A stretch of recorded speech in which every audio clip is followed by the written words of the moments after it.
Mr. President. Senator from North Dakota. Thank you, Mr. President. I'm coming to the floor to really urge all of my colleagues to stop denying science and to start understanding that GMO ingredients are just as healthy for American consumers as any other ingredient. We all recognize that there are a fair number of consumers, some of we heard from fairly loudly yesterday, who have concerns. And so as we address this issue and as we see the growing interest in knowing more about ingredients in our food, the more we realize that we can't have 50 states and even the potential of some political subdivisions passing different labeling standards. We have to have a unified labeling standard.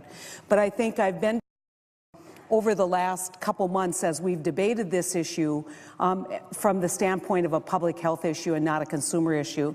And so I think it's critically important that we set the record straight on genetically modified ingredients and that we make sure everyone in our country understands the science of what we've been doing over really almost centuries of work in growing more resilient and better yield crops. And we wouldn't be able to do that in America today, or really across the world, without genetics, without actually looking at applying science to the work that we do in agriculture. And so, as I've said on this floor many times, North Dakota prides itself in being the top producer of a wide variety of crops, and our diversity is something I am particularly proud of. This includes conventional bred, organic, and genetically modified, or GMO, crops. We grow GMO sugar beets, corn, soybeans, and canola. And I'll say that again, and I'll say it proudly. We grow GMO sugar beets, corn, soybeans, and canola. But we also grow non-GMO products, and including many organics. I think that's what makes American agriculture so resistant and resilient, and it makes American agriculture great. GMOs increase and stabilize productivity, and high yields can make a big difference in the prices that we have today. Non-GMO options provide pay premiums to farmers, and there are a group of consumers willing to pay it. That is the diversity that we see in agriculture today. We should be encouraging this innovation and doing what we can to encourage new products, not just for our farmers' benefits, but for the benefit of agricultural biotechnology all across the world and the benefits that that biotechnology provides. After all, when you look at the story of American agriculture, it is one of innovation. Some of our greatest accomplishments as Americans have come from our agricultural research and our innovation, whether it's our land-grant universities, extension services, co-op organizations, federal research investments. Agricultural innovation has helped increase production, preserve resources, and literally save lives. I want to remind everyone about a person that I think is a great American hero. This person is Nobel Peace Prize laureate Norman Borlaug. Borlaug is thought of as the forefather of modern agricultural biotechnology. Because of Borlaug's dedication to innovation and making sure that we can feed a growing world, he is known as the man who saved 1 billion lives. His wheat breeding work created a wheat which didn't bend and break as it grew, enabling increased production and revolutionizing farming in America and really across the world. As he saved countless lives, he sparked the Green Revolution. And that's why we know biotechnology isn't just good for farmers, though it is especially good during price turndowns. It increases and stabilizes yields and fights against crop pests and disease. Agricultural biotechnology is also great for consumers, not just in stabilizing or reducing prices, but it can literally save lives, like the golden rice can. Just last week, as we pride ourselves on this side of saying we need to make decisions based on science, over 100 Nobel laureates wrote to dispute claims involving golden rice and to talk about how important those innovations were to saving populations from blindness and from disease. And so if we really are concerned about science, let's start talking about science, and let's start realizing that in no place has there ever been a study that said these ingredients, GMO inputs, are bad for consumers or in any way injure our livelihood or our health. So the bottom line is this technology is safe, and we have nothing to hide. If anyone has heard me talk about GMOs, I frequently say when people come in to argue with me, I'd give them to my grandchildren. If there's no higher endorsement for any woman, I think being willing to gladly feed your grandchildren GMO foods, and realize that I wish every grandchild throughout the world had access to the quality products that we grow. But I also have said time and time again, the more we fight efforts to provide this transparency, the more we look like we have something to hide. That's why I proudly support the Robert Stabenow Compromise Bill. I don't think GMO labeling is something I'm particularly interested in. It's not something I'm going to look for in my label. But if you want to know, then you should have a right to know. So if consumers want to know that the ingredients in their food, let's tell them.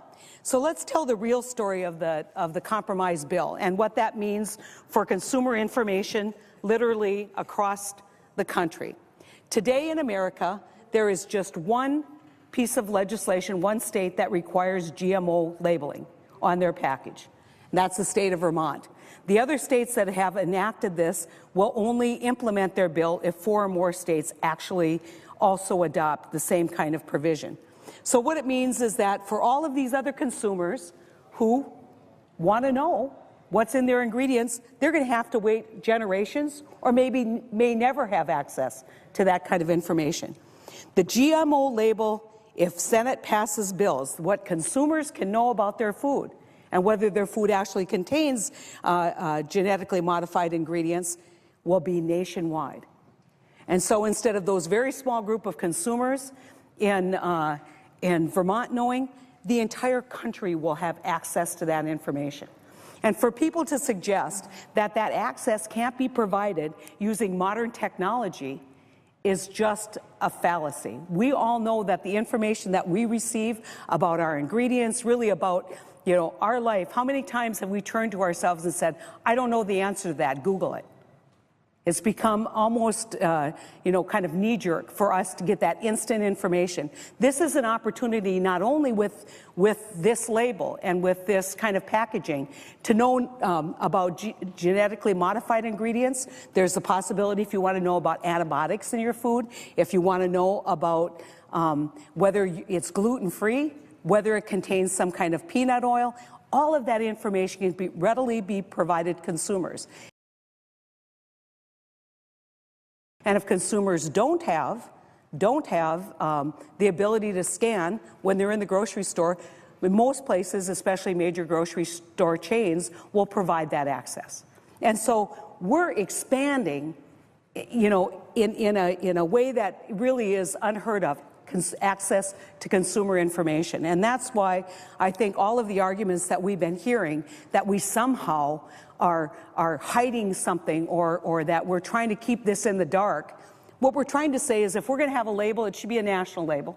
And that label should provide the information to all the people of our country, or access to that information for all the people of our country. And so I don't want to leave this debate without reiterating once again that what this bill does is, for the first time, give national access to every consumer in this country a way to find out what are the ingredients in their food, particularly whether their food has been processed or manufactured with genetically modified ingredients. And so for people to suggest that we are not looking at a bill that provides transparency, that label is going to be mandatory, it's going to provide essential information, and it resolves that issue of transparency.